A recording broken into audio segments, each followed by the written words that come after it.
You're listening to the Walt Weekly podcast with our host, Walter Latham, and our co-host, Michelle Sweeney McCombs. Voices in society impacting the culture.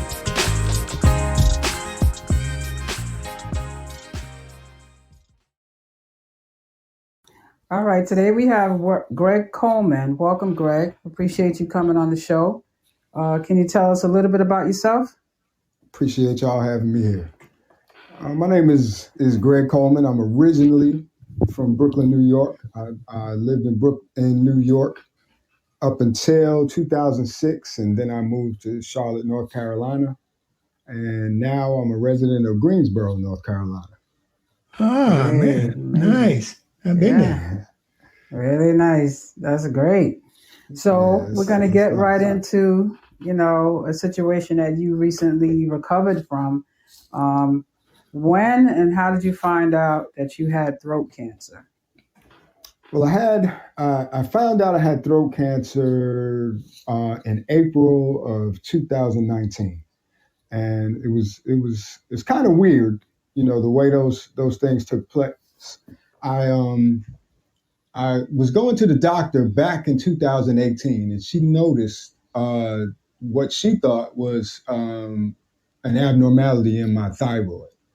And Right. So she advised me, my primary care physician, I'm a veteran, so this was at the VA. Okay. And she advised me to have somebody, that I need to have my thyroid checked out. She wanted me to go get some tests. And this was back in February of 2018. And I put it off and I put it off and I put it off and kind of, because she said it wasn't major, but she said it's something that, it was an abnormality and she wanted to take a look at it. So Right. I kept putting it off. Then I had an incident where I injured my throat. And I went back to the doctor, and this was the next year. This was New Year's, right after New Year's in 2019. How did you injure your throat, if you don't mind me asking? I was having some problems with my neck and back, and in the midst of those tests, they again came up with, we see something, an abnormality in your thyroid. You need to go get that checked. Oh, okay. So I went about a month later and set up a CT scan, and the test came back that they wanted me to go see a specialist about this, about the results of the CT scan. So Okay. I went. Now I'm living in Greensboro and kind of away from the VA. So I went to an ear, nose, and throat specialist here in Greensboro, and he confirmed, after he did the test and took a look at it, he confirmed that it could possibly be cancerous. So Wow. right there in the office, he gave me, he noticed some swelling on the left side of my neck. He took a look at it, gave me a visual test there, and then what every man fears, I think he pulled out this giant needle and wanted to take a sample right there. Oh, my goodness. He took the sample to see what the fluid is, because on his test, it looked like it was some fluid. So my lymph nodes right under my left ear, under my right ear, were swollen. And I didn't feel any pain. There's no pain, no discomfort. So the only thing I'm going by is what they saw on the test. And Right. he sent that off. He said, I don't see it. Once he took the fluid out, that swelling went down. But he said there was another location he couldn't get to with the needle that was also swollen. And he needs further tests for that. So he sent that fluid sample off. It came back non-cancerous. Okay. Wow. But the second test he sent me to, right under my ear, my lymph node up under my ear, came back as something that was cancerous. So Wow. it was about a week and a half. I went back to see that same doctor. He confirmed that it was cancerous and gave me my options. Where I wanted to go from here, and that was sobering, because Oh, man. Wow. When you hear about people with cancer and all kind of, that's cancer ain't like a cold. You can't, take a couple of vitamins and keep it moving. We think we're Superman anyway. And, Right. And that's the first time you're face to face with your own mortality. Like you can't run, duck, and dodge. You can't take something. You can't work out to get it better, or this is something you got to deal with. So it was a slap. It was a slap in the face. It was a wake up. Did you ever think whether you would pursue it or not pursue it based on your family? I was in a similar situation, and it had to do with my pancreas. So, I had to go through that endoscopy type thing. So they said, well, they got a spot, they got to take it out, and analyze it to determine whether it was malignant or not. So I had like a week's wait, for them to do the analysis. And so I'm saying to myself, if I do have it, with pancreatic cancer, there's no cure. You sooner or later. Right. So I had to think to myself, this is a heavy weight. You know what I'm saying? Well, if I do have it, if they do confirm it, do I go for treatment or not? Did you run into that type of situation? Because I concluded that I owed it to my kids and my family to try. Right. Okay. It was, different scenario with me, because right initially he explained it wasn't something that's usually genetic or hereditary. This was an HPV form of cancer. So okay. It's a little different than something hereditary. So, yes, but you're still faced with how you're going to get it treated. And, right there by my side through the entire, every doctor's visit was my wife, April. Right. So, it's really, I'm bouncing it off to the one person I need to bounce it off. So we're getting immediate feedback, like, what should I do? What should we do? And of course, I don't, if you know me, I'm thinking of all kind of, natural medicine, what kind of root or herb could I take to make this go? Right. That's the first thing. Exactly. I'm sure somebody in Africa, got something that'll treat this, opposed to some, pharmaceutical way of getting it done. Just all kind of things went through my head, and but then you got to assess. I had to put all that behind, and then that's when you got to rely on faith. And I think that was a major part in every decision I made in regards to this cancer treatment. You said you can say you got faith when you ain't facing nothing, but the real test is going to be when you find out you got some adversity, staring you right in the face. Now, do you have that same faith? And, I had to get down on my knees and I had to pray. I'm like, God, what do you want me to do next? I'm taking a signal from you. And, my wife is there to help me with that. So that was instrumental in what I thought was making the proper decision. And, what came to me was trust this doctor and trust his course of action. And you can still look it up and research, what you want to, but and then bounce that off the doctor if you need to, but trust him. And he got you. So then I said, okay, all right, we're gonna take this ride. Whatever it's gonna be, it's gonna be. So you didn't feel like you needed a second opinion? Like, not in that case, because I also had my primary care physician. And her recommendation of this doctor. And this doctor, even though he was associated with them, he isn't in that same circle. He's part of another healthcare system. And that's where I get a little, tricky sometimes, like, thinking they're all in cahoots in the same healthcare system. Right. But he's kind of independent of that. And the feedback I got is with like, this guy's no nonsense. And that was his whole approach to me. He wasn't dressing anything up. He wasn't candying it up. He wasn't, look, this is the situation. Right. This is what I suggest. And, Yeah. 80% of the time, this is the way it happens. 20% Right. of the time, this is the way it happens. Because as soon as he looked at it, he gave me his gut, but he still went off of the test. He gave me his gut. He told me what he thought. And Right. then he told me what the test said. And I'm like, all right, I'm going with this guy. Like if my cousin Vinny, when the guy had the stuttering stuttering lawyer, they said, nah, I want that guy. And that's what I said to myself. Nah, I want this guy. So that's good. How long did it take you to get your results? Yeah, it was about a week and a half. And that was you had some time. Yeah, 10 days. Longest week and a half, man. I swear, yeah, I can't imagine. All kind of things go through your mind. And then you got to go back for consultation, right? Yep. It's like at the end when you get the results, then you and your wife had to go back so he could tell you the news, right? Exactly. Like you're going to parole hearing.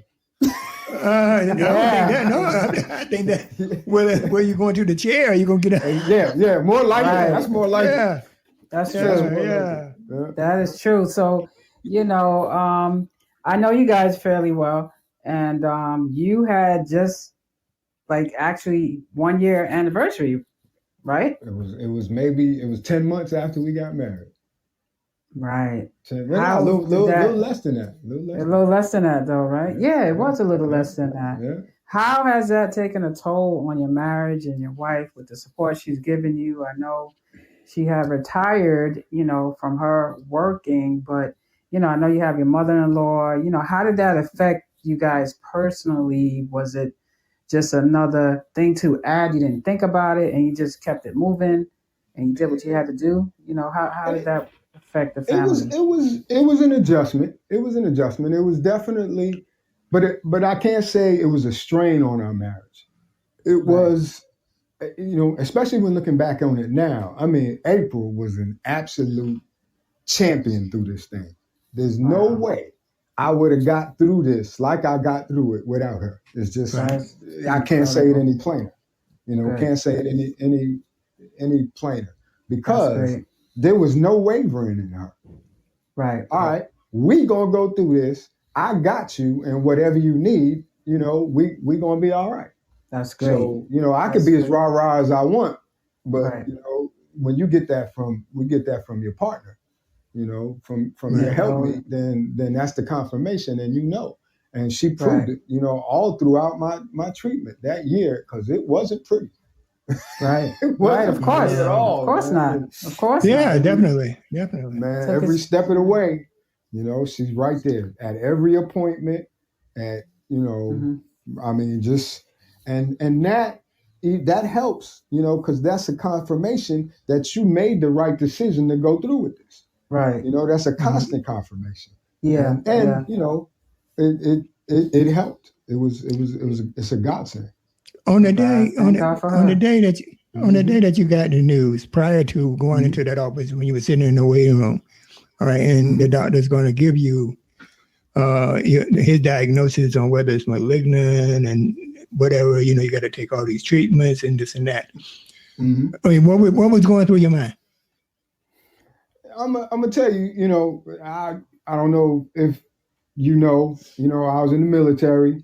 I spent a lot of time, growing up. I'm, high school football player, played a little semi-pro. Yes. So that's my mentality. Sports is my mentality. I coached right after I stopped playing. So, I'm right. And that's, you go back to what you relied on. And I went back to, the old sports analogies. Like I felt like Rocky, like I'm getting ready to go into the ring. So I got to get myself pumped up. And I'm gonna get ready for this, great. No matter what he say. Yeah. We're gonna do this and blah blah blah. So that and it wasn't loud. It was me telling myself that internally. Right. Because I had to pump myself up and like, okay, if he says we got cancer, we knocking this out.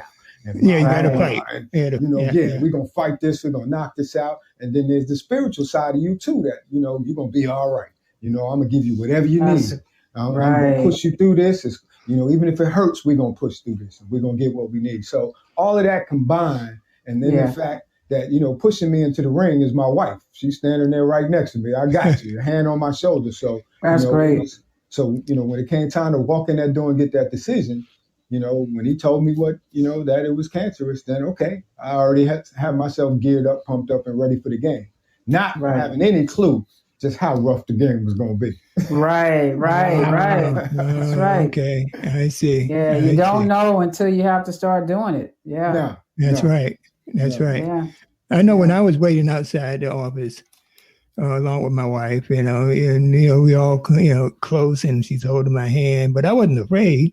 Mm-hmm. But, as soon as I walked in the office and sat down, before the doctor could say anything, I said, okay, how long I got? I was just like one of these guys on TV, but internally, I was scared as hell. Yeah, of course. You know what I'm saying? And then he said, nah, it was non-malignant. It wasn't malignant. And it was like the weight of the world off your shoulders, right? I got mad. Why? I mean, I'm going through all of this and y'all didn't find nothing. You should be happy. You should be happy. That's something, right? But you know what? It's true, because I had a situation with my kidneys, and they were cold. Oh, you got to go on dialysis. Like, what? Yeah, just that. I came here. I'm like, I thought I had a urinary tract infection or something. It's like, no, your kidneys, you got to do immediate. And I'm like, I don't think so. I panicked. I called my husband. I was crying. He was like, calm down. He's the calmer one. I'm psychotic a little bit. Yeah. So, Greg, me, I'll be going off before I even know. So, and then I calmed down, went to the specialist, and he was like, no, you don't. You just need medicine. Good. Give me. Yeah, and I'm like, that's it? Yeah, that's it. I wanted to go back to the urgent care and knock her out for just, making you through that, right? Right. Yeah. Because it is a lot of anxiety that comes with that. It's a lot of anxiety. Because again, like I said, we live that our mortality. That what do they say? Sometimes we're gonna think of us, it's gonna happen, but it's gonna happen to somebody else. It ain't gonna happen to me.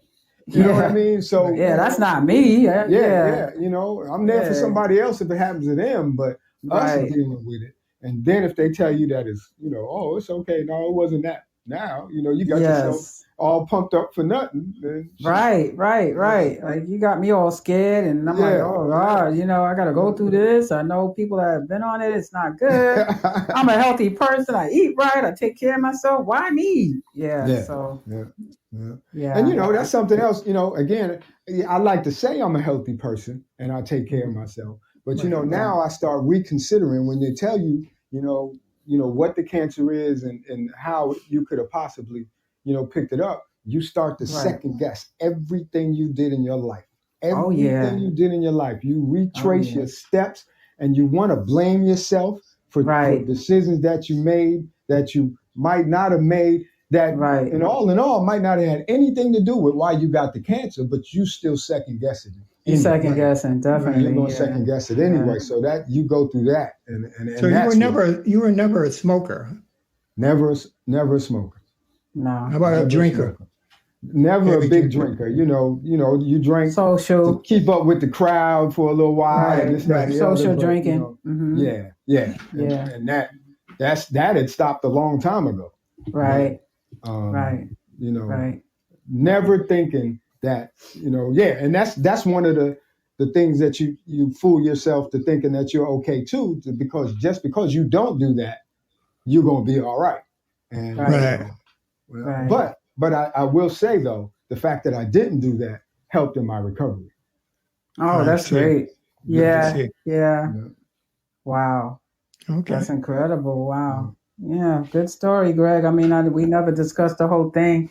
I know when you got that, tell us how, when you recovered from it, how did you feel? What went through your head? What was the process of going there to get these results, these final results? Because I know you had to go through a few changes. Yeah, because, and I'm going to tell you the truth, I'm still not to the point where I'm totally, you can say, actually, and I got to be, totally honest. I had my final appointment today and forgot about it. Are you kidding me? Wow. Believe it or not, we had, so much else going on. I forgot about it. And, the tests are already in. It's really just the doctor saying what the test results from. So, okay. reschedule and say, but I've never gotten to the point. I haven't gotten to the point yet where you say I'm recovered. Yes, Okay. my belief is I've recovered, but you didn't get that official word yet. But just like, the whole treatment period, recovery is a long process. It's not just one, it's just not one milestone that you reach and say, I'm recovered. So, the whole treatment period was one of the most excruciating, humbling, bring you to your knees experiences I've ever had. Like I said, basic training, football camp, whatever, any kind of physical, thing. I done had, rotator cuff surgery 3 times, broke my fingers, broke my nose. None of that compares to this cancer treatment. None of that. Wow. And I'm not thinking that. I'm thinking that, okay, I know it's tough, but this was life changing. This was game changing. And, you almost come down to, being a little baby crying on your mother's lap. That's how, painful this thing was. Right. So, and my going into it was that, it took 8 weeks to go through that whole treatment period. And as soon as I ring that bell, my last chemotherapy or radiation treatment, that it's over. Right. That's where it started. That's where it started. But again, and I give them this, I'm glad they didn't tell me that in the beginning, because I might not have went through it if I knew what I had waiting for me down the line. Oh, so, man. They tell you about the treatment, but they don't tell you. They don't tell you after the treatment. Wow. Oh, my goodness. That was the adjustment, because now the damage is done. Those are the side effects, right? Yeah. Okay. The chemo has absolutely destroyed your throat. In my area, it was my throat. The radiation has destroyed your skin, your throat. You can't swallow. You can't. Everything is painful. You can't sleep. Breathing sometimes is drinking some water is some of them, like you're swallowing razors, and oh man, it's for an extended period of time. It took time for all those muscles to recover, and you got to go through therapy to retrain the muscles, just to do simple things like swallow. And that whole process was painful, and that's why you don't get to a point where you say I've recovered, because every day is a different step in that recovery. Like, okay, wow, I was able to drink apple juice today. Right. Things that we are comfortable with. Yeah. Oh, today I had some chicken soup, and those are things you took for granted. Now you appreciate those things, like right? Chicken soup. Wow. I can remember, like 8 weeks in, after the recovery period started, I ate a hot dog for the first time. From solid food. I'm like, man, I'm on the way now. Right. You can eat a hot dog. That gives you indigestion anyway. But and Michelle, yes, know one of the things I enjoy more than anything else is food. Yes, that's part of my life. And that's part of your life. You can't eat nothing. That's tough. Oh my goodness, that is tough. Tough. You going to barbecues and stuff like that. Everybody's eating. Hey man, come over here and get a plate. You got any apple juice? Right. Wow. So, that whole process was an adjustment. Yeah. And laying down, you take for granted being able to sleep. I had to sleep, propped up on a pillow for 6 months. And wow. Like you say, so what impact does it have on the marriage? We still newlyweds, man, and I can't even sleep normally in the bed. So that's a little issue right there. Yeah, definitely. It definitely hurts it. That's an issue right there. But again, thank God, man, I can't even tell you just how valuable family and friends were through that process. Right. I mean, it was just an outpouring of love, support, constantly. I mean, I can't say, I know some have some experience. You hear people say, well, you really know who your friends are when you get in a situation like that. Well, I knew who my friends were, and none of them disappointed me when I really needed it the most. They did. Family, friends, even people that I couldn't, think of. Hey, Greg, we just, want you to know, man, we know it's tough, man. We love you, and get through it. Right. And that means a lot, man. It does. That It means does. a It lot. makes it, having that support is definitely a big thing. Y'all were just Definitely. unbelievable, man. I So tried. your treatment was primarily outpatient, or it was some inpatient, some out? It was all outpatient. It was all outpatient. Okay. And that's something, man, that okay. was a blessing too. It all, the people at this clinic here in Greensboro, the Cone Health Clinic, I mean, that whole system, I heard horror stories, with, people going through treatment and insensitivity. Man, these Right. people were unbelievable. The people in the parking lot that parked your car were just the friendliest. They made, from the second you pull up to go get your daily treatments and your chemo and stuff like that, they just bent over backwards to make it as effortless and nice and pleasant Beautiful. as they could be, man. And that helped. I look forward to going in. I might not look forward to getting it done, but I look forward to going in there every day. Excellent. Right. That's good. That just That's good. made it cool. But Right, now, the recovery part of it, you get to a point where you think you arrived, that I'm cool, I'm all right. But there's always little reminders, that, I tried to take a vitamin, a couple of weeks ago. I'm like, oh yeah, I can, I eat spoonfuls of food that's bigger than this. I took that vitamin and my throat's still not ready to process that and choked on it. Now I gotta get it out of my throat because my throat's still not ready to take that. It has a heal. Wow. Yeah. And it takes a period of time, but. Yeah. Wow. Okay. Yeah, it'll take some time, but thank God, you got through the first part. Yeah. Without a doubt. And, without a doubt. All right. So when you go back now, Mm-hmm. Greg, when you go back now, you said you had to go back. There's something still pending. Yeah. What is? Yeah. Go ahead. Could you explain? Elaborate a little bit more. What they do constantly is monthly. They still monitor. So after one of the things the chemo does, the chemo has a effect on your immune system. It weakens your immune system, so it knocks down your white blood cell count, hemoglobin. It weakens your immune system.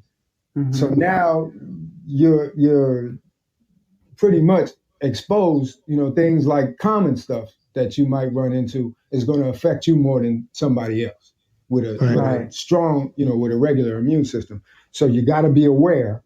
And so just when I get to the point, every month they take a blood test and they check my levels.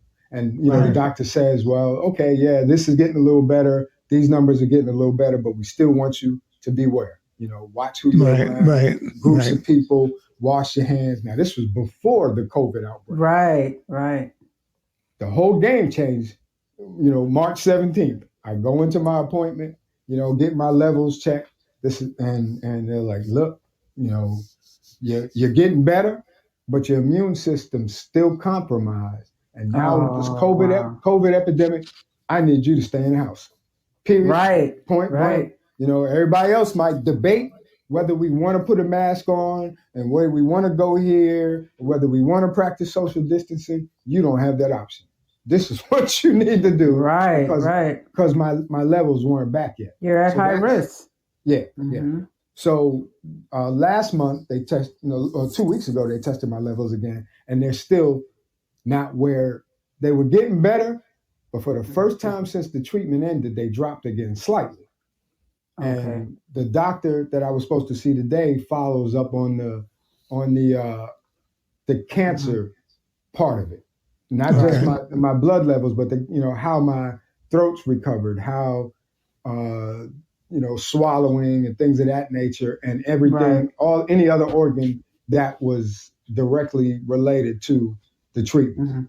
He gives me an update on that, and that's what I would have found out today. Like, what is his suggestion for me moving forward during this pandemic? Right. Again, I know folks, and even my wife thinks I'm a little jumpy sometimes when I, who's that coming, to the house? And, I'm the same way. What's going on? Yeah, I remember you told me a situation where you had visitors and you told them to leave. You got to be considerate. Yeah. You were at risk. Yeah. Because they don't consider that. And, halfway I understand it, but then the other side of it was they were just, bucking the system altogether, and Mm-hmm. that y'all made your decision. Now I got to make mine. Right. I'll see y'all next time. Right. Gotta Right. go. Exactly. So, It could affect you in a way where, you're risking your life and then they're moving on, So, Right. I mean, people that are not work sick, you got to be careful with that. Absolutely. And it's going to take more. It takes less for this to knock me down than it will for them. Right. You know what I'm saying? They might go and be fine. And I'm the one now, I'm getting symptoms for something completely different when my body still hasn't recovered from the first thing. Right. Like it's supposed to. Right. And I'm going to tell you the truth. The other side of it is me. Just human nature, we think that we've gotten to that recovery point. So I'm not doing my therapy exercises like I should. I get up and say, no, I'm good. I'm all right. I can do this. I can do that. And while you might be able to do it, you still shouldn't do it. And so I gotta, I needed a wake up call too, and so this is it. Yeah. You gotta, you have to be careful. Moving forward, I think this is just a life changing experience for you. That you'll be conscious of what you can eat, how you live. Physically taking care of yourself. I know alkaline water. I knew someone that had cancer, and they never did treatments. They went holistic, but they bathed in alkaline water. They drank it. They did everything with it, and it gave them longevity. I'll tell you the truth, Shell, somebody else. Now, I knew this at the beginning of the treatment out of me looking it up. And April's mother, who had just battled cancer, she drinks it every day. But I'm like, well, no, I'll be all right without it, just drinking, regular water. Somebody said it, mentioned it again to me last week. And now you're the third person. And, that's confirmation that I need to get on that program. Right. Another friend of ours, mutual friend, Eveline, she has a machine in her house, and it's connected to her system. Her system, and that's what it's expensive. It's expensive, but anything that's healthy for you is expensive. I keep telling people this: that might be expensive, but the medical bills, if you don't do it, is going to be even more. It's going to be even more expensive. That's right. That's right. That's right. I agree. So good. You answered my third question then with the COVID. How it's impacting you and your health and your life and stuff. So that's it. It knocked it back a little, but you know how I feel about that. We needed to be slowed down a little bit anyway, and I'm sure we did. Unfortunately, we had some casualties, but I think it was a cleansing. People. It was a purge. It was a purge. It was a purge.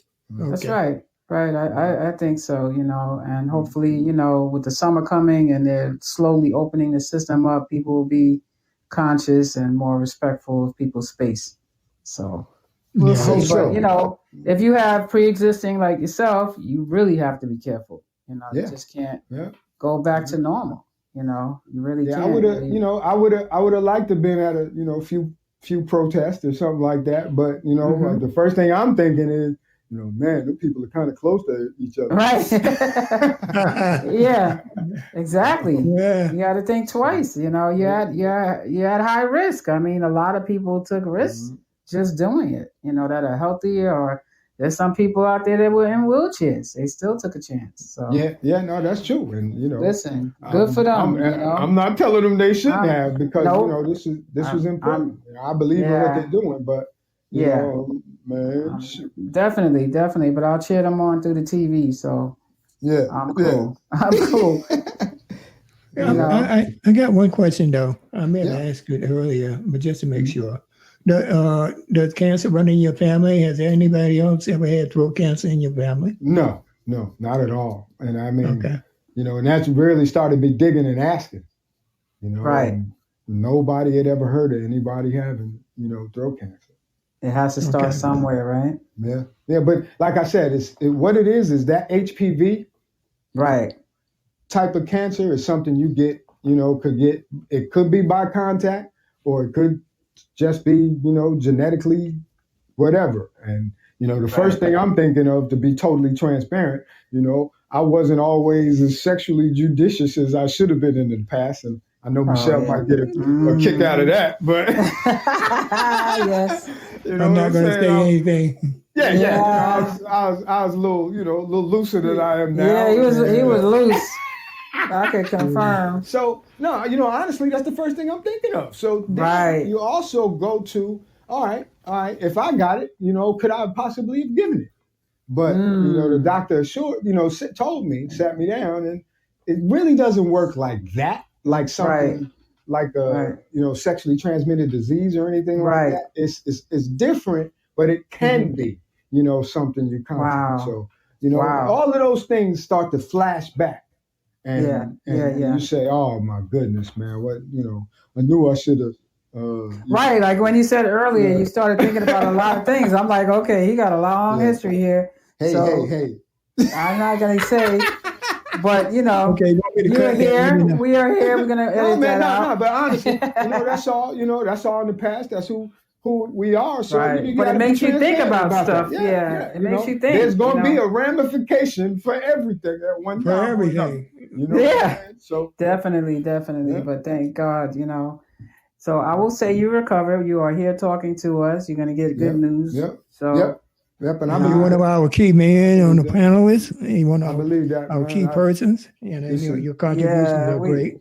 This is a vital form of information, man. So I definitely we all have to. Yeah, definitely we all have to support each other. When you do your podcast, we'll be there for you too. So definitely, I'm just grateful. It's going to be mostly sports, but Oh well, then I'll be. Listen, I'll be the female voice.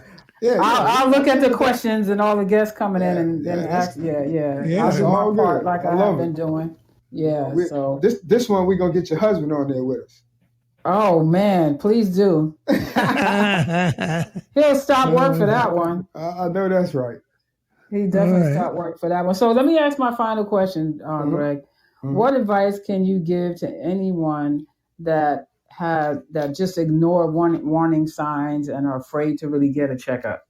When it really comes down to us, number one, the stigma we have on us as people that we don't.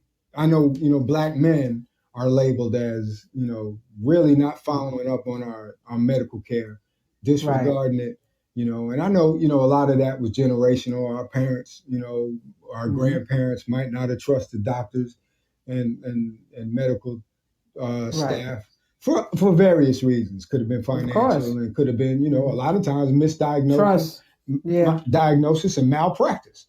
In a lot of cases. But we have to, and again, I guess this is combined with faith. Technologically, so many things have changed over the last 20, 30 years. And we've got to put some kind of trust in the medical system. And, even if it's just everything else is preemptive, proactive, staying on top of what we eat. I mean, it sounds trivial, but it's important, especially nowadays, because we don't know where stuff is coming from. That's right. We don't know the origin of so much food, so many foods we eat, how it's been scientifically modified and messed over and, all for the profit that these companies do. So we got to be diligent about, what we put in our bodies, how we maintain it, doing that, we might take our car to get religiously to get 5,000 miles, oil change and checkup, but we won't do it to ourselves. That's right. The basic stuff we got to do. So, you'd be able to look back at your history and say there is an abnormality. You can see something and say, well, this wasn't there 6 months ago. This wasn't there a year ago. You got to have that track record. And that's what they did with me. They look back and say, February 2017, this wasn't there, but it's there this year. And 2018, and now it's even bigger in 2019. We got to take care of this. And that's the only way we get it done. And, I know there are obstacles when it comes to, the corrupt, for-profit medical systems and stuff like that. Right. But, hey, we put money, we got to prioritize where we're going to put the money we do get. And our health needs to be at the top of the list. Absolutely. Absolutely. So, once we prioritize that and love ourselves, If we love ourselves and maintain ourselves, and if we don't do it for us, we got to do it for the people that we love. That's right. That's right. And my wife just got married. What if I just said the heck with it, and then I was gone a year later? So that ain't even fair to her. Right, you had to consider her too. My family, my friends. And the relationships we build. If you ain't gonna do it for yourself, do it for them. Yeah, especially at early stage of a marriage. You guys built such a good bond with each other that a lot of relationships. This is for the younger people. We're older, so we have more discipline in relationships. We have more patience now. A younger couple, the wife probably would have just left. Like, oh, I'm not dealing with this. We just got married, Yeah, but for better or for worse, I got a model that needs to go back to the factory. Yeah, well, I mean, like every car, you got to have a checkup. Yeah, you got to change the oil and the tires and the engine. That's right. Transmission. That's right. And the human body is no different. Yeah, no different. She might feel like they sold her a lemon. Right. That's right. But you got to get that checkup. You got to have you have to get that oil changed, and that's just the way life is. I know one thing. I don't know whether you attained that age yet, but when I hit 60, that was the year that things started happening. That's the year that I had that endoscopy for the pancreas. I had pancreatitis. That's what I had. That's what sent me to the doctor. But so everything, the pancreatitis was what started the whole thing. And it's a blessing that wasn't more serious, man. Yeah, but that's what I'm saying. They went in and they saw a spot. They saw a spot. They did a biopsy type thing, and that's when the doctor said, "Oh, it's not. It wasn't malignant." And I'm asking him, "Oh, what?" He said, "You should be happy." But how has that changed? How has that changed your life as far as your nutrition and your outlook on what you eat and how you take care of yourself? Has it? Definitely. When you get in your 60s, things just happen.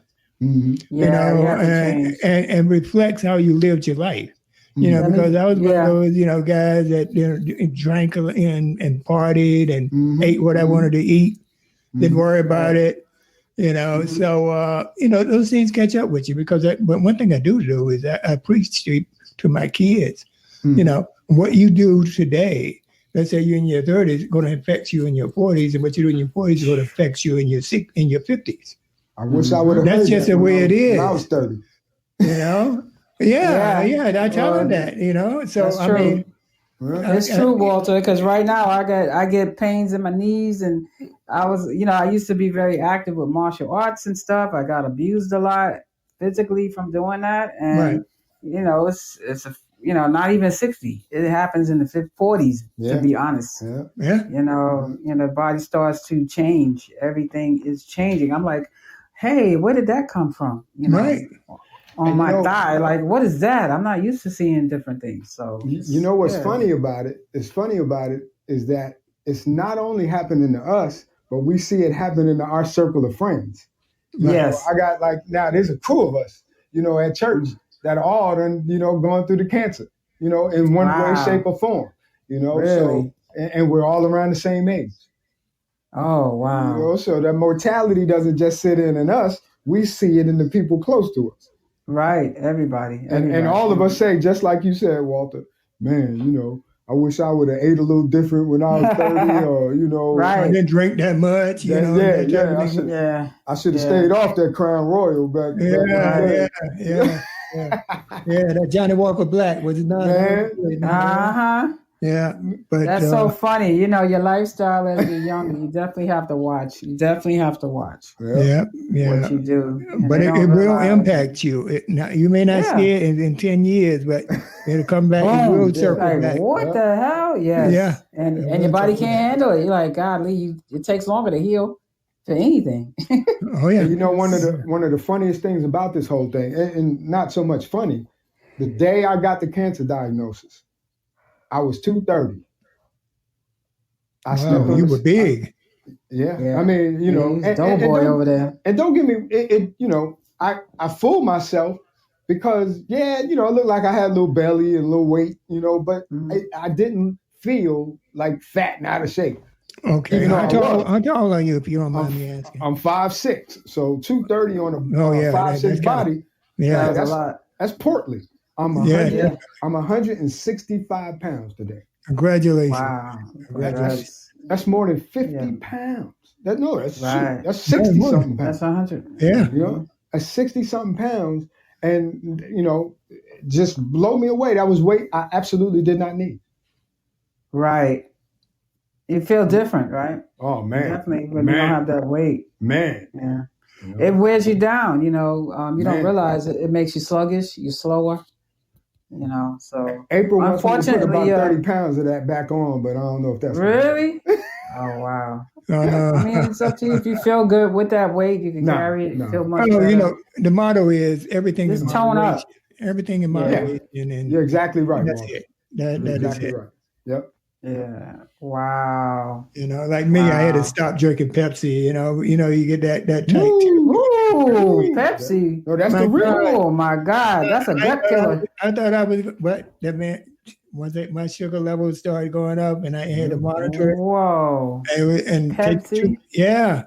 I had to stop drinking soda. Period.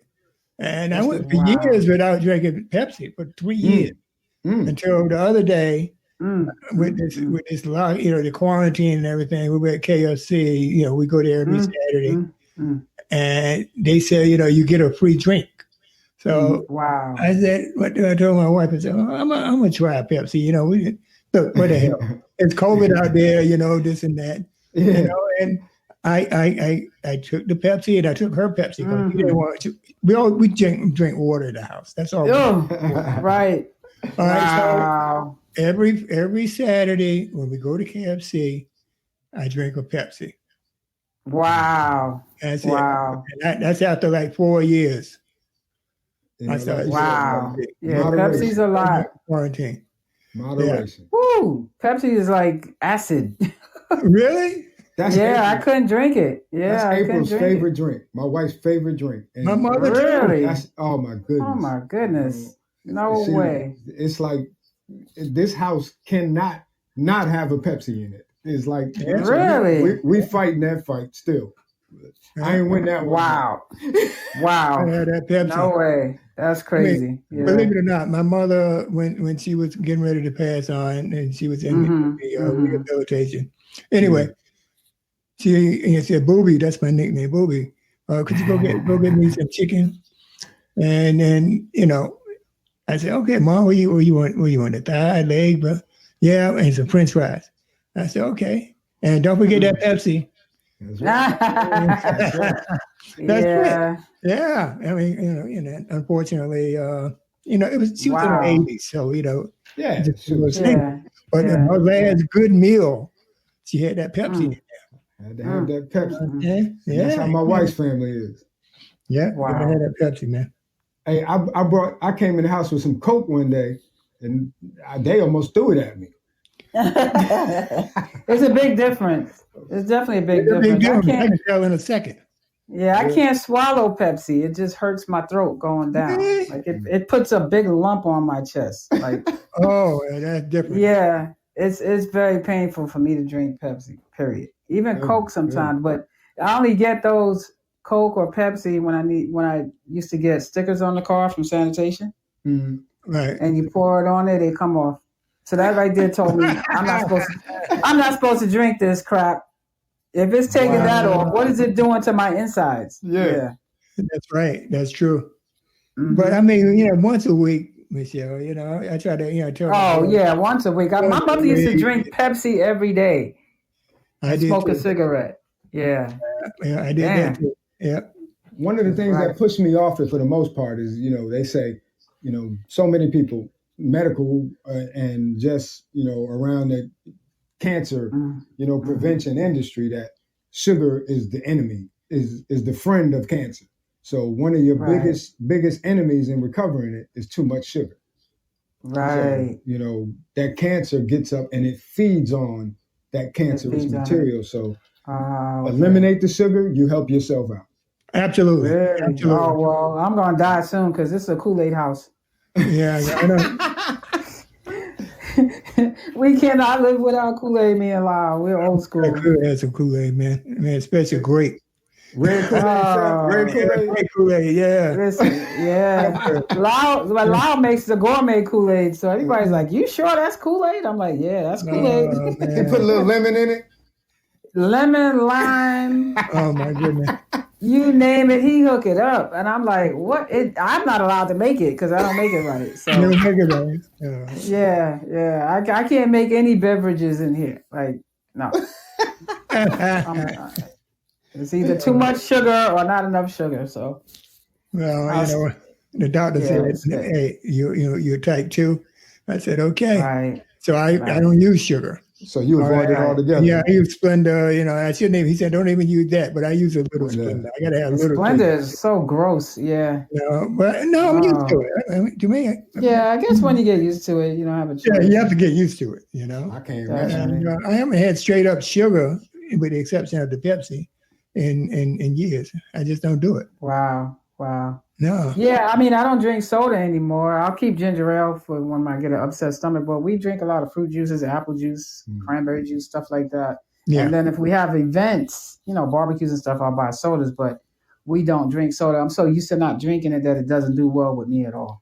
I replaced my addiction to soda to those sparkling waters like Pellegrino and stuff like that. Oh, yes. The flavored waters and stuff. Okay. That when I want that bubbly taste, I get it from there, and that kind of stops me from drinking the soda. But unfortunately, sometimes if the soda's in the house, and I ain't got no sparkling water, I might grab one. Right. For the most part, I kicked it. I kicked the habit. Right. All right. Excellent. That's great. Yeah, that's great. Hey, Greg, I got one final question for you. What would you recommend? And I think we already spoke to a lot of it to young people. In terms of health and what you've been through, what can you share that you think will benefit the younger people?